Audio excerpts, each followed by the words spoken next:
Et maintenant, Sheila a choisi, c'est la formule de l'émission, elle choisit tous les invités. Je voudrais que tu nous présentes maintenant ce monsieur, Daniel Radford, le rabbin Daniel Radford. Alors Daniel, c'est une grande histoire, longue, puisqu'elle démarre sur un livre. Daniel est un éditeur qui a été très connu, qui a sorti des milliers de livres, dont mon premier bouquin. Et c'est vrai que lorsque on Chemin de lumière. Les chemins de lumière. Oui. Et c'est vrai que ce bouquin, moi, je l'avais à la base fait pour moi. Et voilà, c'est le premier qui m'a dit, mais ce livre, il est très intéressant et il faut travailler dessus. On a commencé à travailler ensemble et Daniel est quelqu'un qui m'a sorti tous mes livres. Donc c'est un ami, c'est quelqu'un qui me connaît bien et qui fait partie intégrante de ma vie. Et surtout, ce que j'aime chez Daniel, d'abord il m'énerve parce que depuis qu'il est rabbin, je ne peux plus l'embrasser. C'est quand même très agaçant. Moi aussi, je regrette. C'est très agaçant. Mais disons que... Je peux embrasser Michel. Disons que Daniel a un parcours... Moi, j'ai choisi des invités qui ont des parcours de vie. Et Daniel a une vie c'est un parcours exceptionnel. Ouais, absolument incroyable. Alors, tout d'abord, pour parler un petit peu comme ça, la première rencontre que j'ai eue avec Sheila, hein, j'étais chez Lattès, j'étais directeur général des éditions Lattès, et un de mes directeurs littéraires, Jean-François Colosimo, qui est maintenant président d'ailleurs du CNL, me dit il y a Sheila qui veut te donner un livre. Et moi, j'ai toujours eu peur un petit peu. J'ai fait beaucoup de livres des chanteurs, mais souvent, il faut les écrire. Ce sont des gros avaloirs, c'est fastidieux.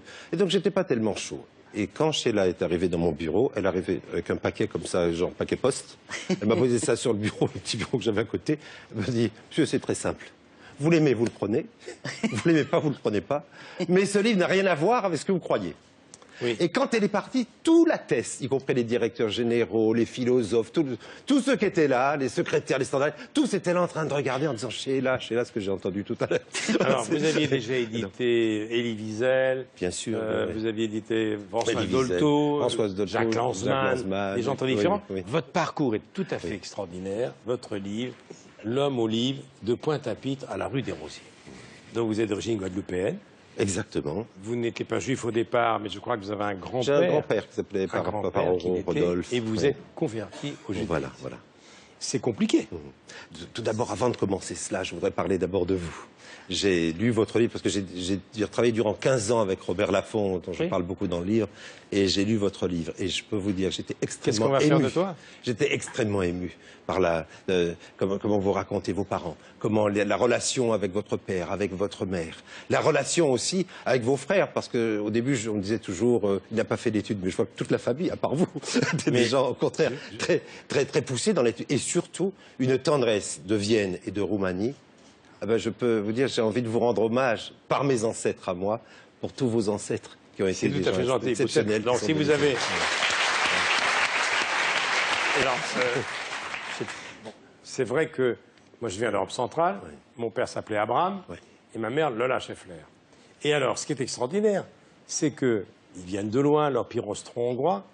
Et mon père, vous le savez, puisque c'est dans le livre, lui, il a tellement voulu découdre, comme l'on dit, l'étoile jaune, et être le plus français que français, qui nous a fait baptiser aux grandes dames de ma mère.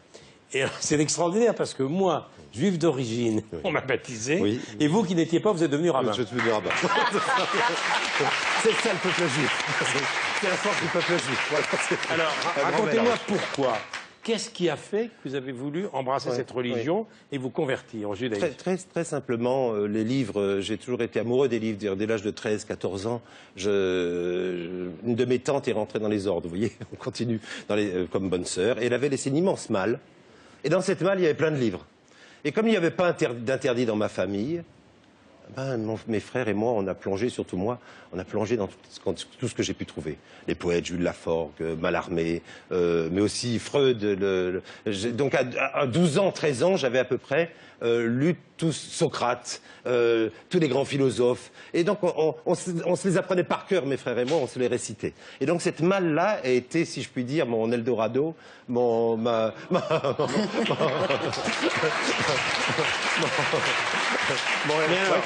de la Méduse aussi, parce que malgré tout, un peuple des émigrés des Antilles venant à Paris, pendant la période de la guerre d'Algérie, c'était pas si facile. Alors, votre passage vers la religion juive, vous l'écrivez, vous avez à peine 30 ans, et il y a quand même une rencontre avec un médecin Oui. juif qui était revenu des camps. Voilà. Et c'est une rencontre capitale. C'est des grands comptes. C'est le fils du médecin. Il s'appelait Sylvain Fils du Kaufmann. médecin, c'est ça. Sylvain Kaufmann. Sylvain Kaufmann, un beau jour. Bon, les livres m'avaient déjà amené au livre. Petit à petit, j'avais lu la Bible et j'ai tout de suite compris qu'il y avait des questions et une espèce de, entre guillemets, que Dieu me pardonne, une espèce de brutalité dans les faits qui m'étonnait en tant qu'homme. Et donc, je me suis dit, s'il y a tant de gens que j'aime qui y adhèrent, je vais aller voir. Je suis allé rue des Rosiers.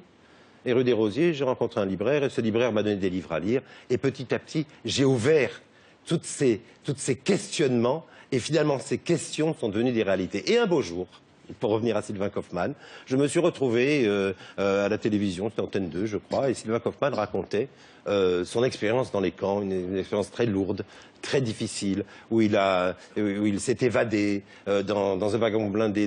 Je raconte... L'anecdote exceptionnelle, c'est Sylvain, il a coupé, il était sportif, il était boxeur. Et Sylvain avait coupé le wagon avec une lime. Et il voulait faire que tout le monde s'en aille. Personne n'a voulu partir. Qu'est-ce qu'il a fait? Il a pris le premier venu. Bon, quand vous ne le connaissez pas, mais c'était comme ça. Il a pris le premier venu et il l'a jeté en bas du train. Et lui est tombé, il avait le nez cassé d'ailleurs parce qu'il a pris les cieux du train. Comme il parlait couramment allemand, 2 minutes après, les Allemands étaient là. Ils ont pu se sauver. Et ce monsieur qui l'a sauvé, c'était le père de Badinter. Peut-être, s'il n'avait pas sauvé cet homme-là, la peine de mort sera encore. Alors à cette époque, quand vous voulez vous convertir, vous rencontrez un rabbin qui vous dit attendez-vous à rencontrer de grandes difficultés. Bien sûr, bien sûr. Pourquoi? Parce que la religion juive n'est pas comme une religion, si je puis dire, de prosélytisme. Comme la musulmane ou la catholique, qui vont chercher les âmes soi-disant perdues. Dans le judaïsme, au contraire, on est très circonspect. On fait attention. Pourquoi? Parce que vous verrez d'ailleurs, tout l'esprit juif est en cela. Il n'y a pas non plus de grand Napoléon quand on est juif. Les guerres de conquête, ça n'existe pas. Il y a un pays, on a du mal à le garder, et c'est tout. Il n'y a pas de possibilité pour le juif d'aller dire je vais récupérer des choses qui ne lui appartiennent pas. Et donc recevoir un candidat à la conversion, il faut être sûr qu'il est capable de faire 613 mitzvot, c'est-à-dire d'avoir reçu, 613 commandements, pardon, excusez-moi, d'avoir reçu au fond tout le mont Sinaï où Dieu est arrivé en disant je suis, il faut qu'il le revive dans sa chair et dans son âme. Et donc ça prend des années. Puis il faut apprendre l'hébreu, il faut apprendre les lois, il faut pouvoir appliquer les lois. Après il faut pouvoir fonder une famille dans ces lois. Parce que contrairement aux catholiques, on peut être rabbin et avoir beaucoup d'enfants. C'est au contraire une grande mitzvah. Donc c'est tout ce travail-là qui prend du temps. Et il faut être accompagné. On peut pas Mais ça va beaucoup plus loin parce que vous écrivez « J'ai ressenti le regret de ne pas être né juif ». Bien sûr, parce qu'il y a un combat entre le corps et l'âme. Lorsque le corps est habitué, moi j'étais éditeur, mondain, efficace quand même, travailleur, mais malgré tout dans un monde, comme je disais, un ange dans un monde de brut, c'est-à-dire que je passais ma vie aussi dans les cocktails et tout ça, et tout d'un coup tout m'est interdit. Et je dois continuer mon métier. Alors la difficulté, quand on a une âme qui pousse en soi, comme une plante qui pousse à l'intérieur de soi, c'est de dire pourquoi Dieu tu m'as pas fait directement et que je souffre cette souffrance-là à l'intérieur de cette... C'est comme un peu un morceau de blé qui s'éclate. Non, mais c'est plus que ça. Non, mais vous écrivez même pourquoi ne m'as-tu pas, vous adressez à Dieu, hein, pourquoi ne m'as-tu pas fait naître juif? N'avais-tu rien d'autre à me donner qu'un grand-père juif créole qui ne savait ni lire ni écrire? Alors, dans le judaïsme, les questions, en fait, sont des réponses. Nous sommes le seul peuple à avoir des réponses préétablies. Nous nous posons des questions à partir des réponses que nous avons. Donc, au fond, si j'ai posé cette question, c'est que j'ai la réponse. Il y a 2 manières d'être juif. Une manière, on est né de mère juive. Et une deuxième manière, que tous ceux qui veulent rentrer peuvent rentrer. C'est pour ça, d'ailleurs, que le don de la Torah s'est fait dans le désert et pas à Jérusalem. Pourquoi Dieu a choisi le désert? Parce que tous ceux qui veulent rentrer peuvent rentrer.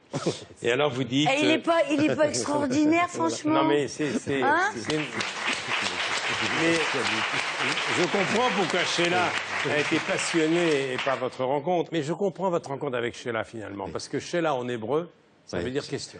Exactement, Sheila. Et c'est comme ça que je lui ai dit un jour, elle a dit Antenne 2, Sheila. Comme ça, je raconte un peu dans le livre cette histoire. Alors, qu'est-ce que vos amis, votre famille ont pensé lorsque vous avez embrasser cette religion? Au début, ils étaient un petit peu surpris. On devient pas rabbin comme ça. Oui. Au début, ils étaient un peu surpris, mais il est vrai que mes parents, ma mère et tout ça, quand ils ont lu la première fois, au début, c'était un petit peu choquant. Je ne mangeais pas avec eux, je mangeais à part. Et Et petit à petit, ils mangeaient chez moi. Après, j'amenais chez eux. Et maintenant, ma mère est très fière, surtout quand elle vous verra. Alors là, tout le monde le dit, mais c'est vrai que là, tout d'un coup, je suis devenu un grand juif. Quand ça fout. Elle est où, votre maman? Maman, elle a 92 ans, elle est à Montrouge. À Montrouge. Toute seule, parce qu'elle est indépendante, comme toutes ces grandes familles antillaises. Très bien. Et quel est son prénom? Quel est son prénom? Jeanne. Vous pouvez la saluer. C'est la, voilà, la caméra de Jeanne, c'est la 5. Bon, d'accord. Bonjour maman. Bonjour maman. Jeanne. Voilà, bonjour maman Jeanne. Voilà. L'homme au livre. Merci beaucoup. De Pointe-à-Pitre à la rue des Rosiers, c'est une rencontre formidable. Merci, Sheila, de nous avoir permis de connaître beaucoup mieux Daniel Radford, qu'on applaudit enfin.